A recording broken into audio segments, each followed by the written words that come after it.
নমস্কার, নিউজ ভ্যানগার্ডের পর্দায় প্রত্যেককে স্বাগত জানাচ্ছি। এই মুহূর্তে আপনাদের সাথে আমি রয়েছি অঙ্কিতা। চোখ রাখছি এই মুহূর্তের গুরুত্বপূর্ণ সংবাদের দিকে। প্রথমেই নজর রাখতে হচ্ছে শারীরিক শিক্ষার শিক্ষকদের বেতন বৃদ্ধির দিকে, কারণ চুক্তিবদ্ধ কোচদের কিন্তু এবার বেতন বৃদ্ধির সিদ্ধান্ত নিয়েছে পর্ষদ।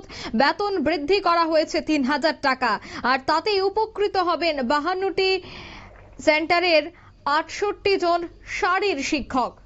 সে বিষয়ে বিস্তারিত জানবো। টেলিফোন লাইনে যুক্ত হয়ে গেছে প্রতিনিধি বিপ্লব চন্দ্র। বিপ্লব, ঠিক কি জানতে পারছো? দেখো, ক্রীড়া পর্ষদ অনুমোদিত, রাজ্যের ক্রীড়া পর্ষদ অনুমোদিত টোটাল ৫২টি সেন্টার রয়েছে এবং এই ৫২টি সেন্টারে টোটাল ৬৮ জন শারীরিক শিক্ষক নিযুক্ত রয়েছেন। এই সমস্ত শারীরিক শিক্ষকদের বেতন যখন প্রথম তারা চাকুরিতে বা প্রশিক্ষণে অংশ নিয়েছিল, তখন তাদের বেতন ছিল ৪,৫০০ টাকা। কিন্তু সেই ৪,৫০০ টাকা দিয়ে তাদের সংসার প্রতিপালন করা কিন্তু অনেকটাই কঠিন ব্যাপার ছিল এবং সেই ক্ষেত্রে শারীরিক শিক্ষকরা যে সমস্ত পারিশ্রমিক নিয়েছিল, সেই পারিশ্রমিক দাবিতে, বৃদ্ধির দাবিতে কিন্তু সরকারের কাছে এবং রাজ্য ক্রীড়া পর্ষদের কাছে তারা অনুমোদন জানিয়েছিল এবং সেই অনুমোদনে কিন্তু সাড়া দিল রাজ্য ক্রীড়া পর্ষদ। এবং ক্রীড়া পর্ষদ গত মাসে যে তাদের বৈঠক অনুষ্ঠিত হয়েছে, সেই বৈঠকের সিদ্ধান্ত নিয়েছে বর্তমানে যে রাজ্যের ৫২টি কোচিং সেন্টার রয়েছে, ৫২টি প্রশিক্ষণ কেন্দ্র রয়েছে, সেই সমস্ত প্রশিক্ষণ কেন্দ্রগুলিতে যে সমস্ত শারীরিক শিক্ষকরা রয়েছেন তাদের বেতন বৃদ্ধি করা হলো এবং সেই বেতন বৃদ্ধি কত করা হলো সেই বিষয়ে সরকার অবশ্য বলেছে যে এবার এই বেতন বৃদ্ধির ফলে তাদের প্রায় আরো ৩,৫০০ টাকা, অর্থাৎ বর্তমানে যারা ৭,৫০০ টাকা পেতেন তারা এখন কিন্তু ১০,০০০ টাকার মতো পাবেন। অর্থাৎ রাজ্য সরকারের এই যে ঐতিহাসিক সিদ্ধান্ত, সেই সিদ্ধান্তটাকে কিন্তু অভিনন্দন জানিয়েছেন বিভিন্ন ক্রীড়া সংগঠন এবং বিভিন্ন ক্ষেত্রে তারা যেভাবে রাজ্য সরকার যেভাবে শারীরিক শিক্ষকদের অনুপ্রাণিত করেছেন বা আগামী দিনে এই সমস্ত কাজের জন্য বা খেলাধুলার ক্ষেত্রে যেভাবে বিকশিত করা যায় সেভাবে যে পরিকল্পনা নিয়েছেন তাকে কিন্তু তারা অভিনন্দন জানিয়েছেন এবং এই অভিনন্দনের ফলে ক্রীড়া দপ্তর এবং ক্রীড়া পর্ষদ আশাবাদী যে আগামী দিনে যে সমস্ত শারীরিক শিক্ষকদের নিয়োজিত করা হয়েছে বিভিন্ন সেন্টারগুলিতে, সেখানে কিন্তু শারীরিক শিক্ষকরা আরো বেশি খেলোয়াড় তুলে আনার ব্যাপারে কিন্তু আরো বেশি নিজেদের নিয়োজিত করবেন এবং তার পাশাপাশি কিন্তু সরকারের কর্তব্য তারা যে চাইবেন যে শারীরিক শিক্ষকরা যেন আরো নতুন করে একাধিক প্রতিভা যেন তুলে আনতে পারে, সেই বিষয়টার দিকেও কিন্তু তারা জোর দেবেন। অর্থাৎ রাজ্য সরকারের এই পরিকল্পনা এবং এই পরিকল্পনা বাস্তবায়নের ক্ষেত্রে আগামী দিনে ক্রীড়া দপ্তর এবং ক্রীড়া পর্ষদ যেভাবে সহযোগিতা করছে এবং সেখানে কিন্তু তারা আশাবাদী খেলার প্রতি বা খেলাধুলার প্রতি কিন্তু অনেক বেশি আরো বেশি আকৃষ্ট হবে, মাঠ মুক্ত হবে ছেলেমেয়েরা এবং সেখানে ক্রীড়া ক্ষেত্র রাজ্যের সার্বিক উন্নতি ঘটবে বলে আশা প্রকাশ।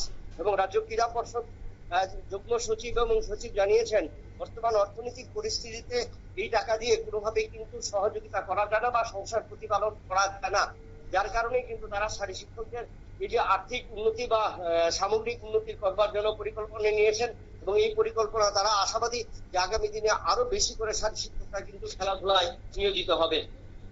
অন্যদিকে তুমি যে কথাটা বলছিলে যে ১০,০০০ টাকা, বর্তমান মূল্য বৃদ্ধির বাজারে ১০,০০০ টাকা দিয়ে সংসার প্রতিপালন করা রীতিমতো দুঃসহ একটা বিষয়। এটা সেই ক্ষেত্রে এই ১০,০০০ টাকা বেতন কিভাবে এভাবে বেতন প্রতিনিয়ত চলছে? অন্যদিকে রাজ্য সরকারের কি এই বিষয়টা নিয়ে আরো চিন্তা ভাবনা করার প্রয়োজন, কি বলবে?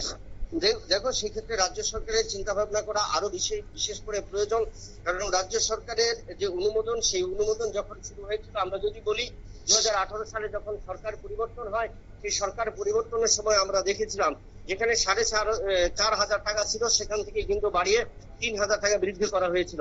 সেটা তৎকালীন সময়ে অমিত রক্ষিত ছিলেন রাজ্য ক্রীড়া পর্ষদ সচিব।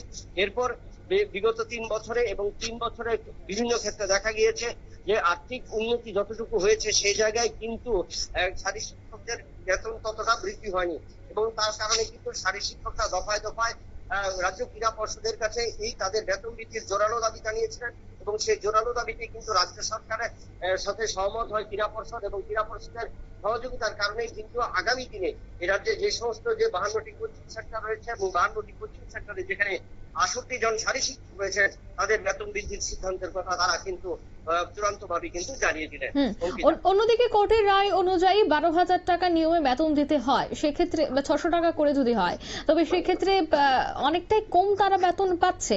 এই যে বিষয়গুলি বারবার উঠে আসছে, তাতে তাদের কাজে বা তাদের যে শিক্ষাদান বা শারীরিক শিক্ষক হিসেবে যে কাজ তাদেরকে করতে হয় তাতে অনেকটাই মনোবল দুর্বল হচ্ছে, এবং সেই মনোবল যদি পুনরায় চাঙ্গা করতে হয় বা তাদের মনোনিবেশ করতে হয় কাজে, সেক্ষেত্রে বেতন বৃদ্ধি আগামীতেও খুবই প্রয়োজন বলে মনে করছো? না, অবশ্যই বেতন বৃদ্ধির প্রয়োজন। কারণ খেলাধুলা, শিক্ষা এবং খেলাধুলার ক্ষেত্রে যদি বলা যায়, সেক্ষেত্রে কিন্তু খেলাধুলার ক্ষেত্রে পরিশ্রমটা সবচেয়ে বেশি, কারণ দুবেলা প্রশিক্ষণ করতে হয়।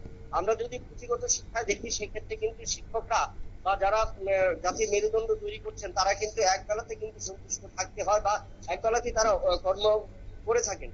কিন্তু অন্যান্য ক্ষেত্রে যারা শারীর শিক্ষক এবং নতুন প্রতিভা তুলে আনার ব্যাপারে, এবং বর্তমানে যে প্রতিযোগিতার দিন চলছে, প্রতিযোগিতার যে বাজার চলছে, সেই জায়গায় কিন্তু শারীর শিক্ষকদের পরিশ্রম সবচেয়ে বেশি। সকালবেলা এবং বিকেলবেলা দুবেলা কিন্তু অনুশীলন করতে হয়, এবং দুবেলা অনুশীলনের পরও যদি কোনো খেলোয়াড় বা কোনো প্রতিযোগী সেখানে ভালো ফল করতে না পারে, সেক্ষেত্রেও কিন্তু তাদের অনেকটা কথা শুনতে হয় বা সমালোচনার সম্মুখীন হতে হয়। এবং সেই জায়গায় যে পরিশ্রম করে, সেই ক্ষেত্রে আরো বেতন বৃদ্ধি করা উচিত। কারণ সরকারি ক্ষেত্রে যদি আমরা দেখি, সরকারি অধস্থ অধিকারিকরা যারা রয়েছেন, যারা নিয়ম নির্দেশিকা তৈরি করেন বা যারা নির্দেশিকার উপর তৈরি করেন যে আগামী দিনে রাজ্যের খেলাধুলার মান কোথায় যাবে, সেখানে যদি তারা লক্ষাধিক টাকা বেতন গুনতে পারেন, সেখানে কেন রাজ্যে যারা শারীর শিক্ষকরা রয়েছেন তারা তার থেকে বেতন বেশি পাবেন না কেন, বা কেন বেতন পাবেন না? কারণ সেক্ষেত্রে আমরা যদি দেখি, প্রত্যেকটি বর্তমানে আইপিএল চলছে, আইএসএল চলছে, সেখানে যদি আমরা দেখি প্রত্যেকটি দলের মেন্টরস, প্রত্যেকটি দলের কোচ, প্রত্যেকটি দলের প্রশিক্ষক এবং যারা দ্বিতীয় রয়েছেন বা ট্রেনার রয়েছেন, তাদের বেতন যদি আমরা দেখি, সেই জায়গায় ক্ষেত্রে বর্তমানে রাজ্যের সরকারের বা রাজ্যের অন্তর্গত যে সমস্ত শারীর শিক্ষকরা রয়েছেন, যে সমস্ত ইভেন্টগুলি রয়েছেন, সেই সমস্ত ইভেন্টগুলিতে কিন্তু তাদের বেতন ভাতা কিন্তু অনেকটাই কম, এবং যার কারণে কিন্তু সেইভাবে যারা ট্যালেন্ট তুলে আনছেন, সেই ট্যালেন্ট কিন্তু তারা কাজে লাগাতে পারছেন না। যদি বলা যায় হাতে গোনা কয়েকজন ছাড়া কিন্তু সবাই কিন্তু সেই ক্ষেত্রে অনেকটাই বঞ্চিত হচ্ছেন অর্থনৈতিক দিক দিয়ে। তাই রাজ্য সরকারের উচিত আগামী দিনে রাজ্যের খেলাধুলার বিকাশের এবং অগ্রগতির ক্ষেত্রে, প্রগতির ক্ষেত্রে বা উন্নতি যদি করতে হয়, সেক্ষেত্রে কিন্তু শারীর শিক্ষকদের বেতন অবশ্যই বাড়ানো প্রয়োজন। অঙ্কিতা, ধন্যবাদ। অর্থাৎ শারীরিক শিক্ষার শিক্ষকদের বেতন বৃদ্ধি করা হয়েছে, 3,000 টাকা বাড়ানো হয়েছে। 2018 সালে বেতন বৃদ্ধির পর কিন্তু আবার 2025 সালের এই বেতন বৃদ্ধি। তবে 3,000 টাকা বেতন বৃদ্ধি হলেও সে জায়গায় 10,000 টাকা দিয়ে সংসার প্রতিপালন করা অনেকটাই কষ্টসাধ্য বিষয়। তবে সেক্ষেত্রে আগামী দিনে শারীরিক শিক্ষকদের কথা চিন্তা ভাবনা করে কিনা রাজ্য সরকার, সেটাই দেখার। নিয়ে নিচে ছোট্ট একটি বিজ্ঞাপন বিরতি, সঙ্গে থাকুন।